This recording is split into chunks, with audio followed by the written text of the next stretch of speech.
రాదురా ఏ విజయం నీ కోసం నా కోసం, ఎటుపోదురా నువ్వు చేసిన కష్టం ఎప్పటికైనా సొంతం.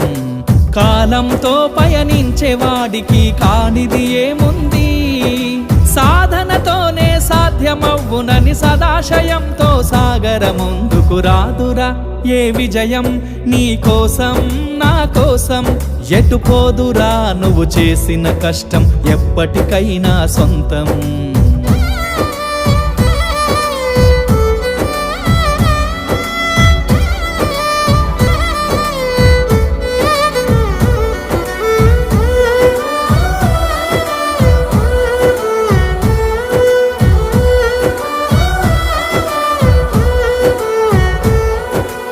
ఆకాశంలో అలలాగా పోయే ఆ పక్షులనే చూడు, అనుకున్న గమ్యమెంతున్న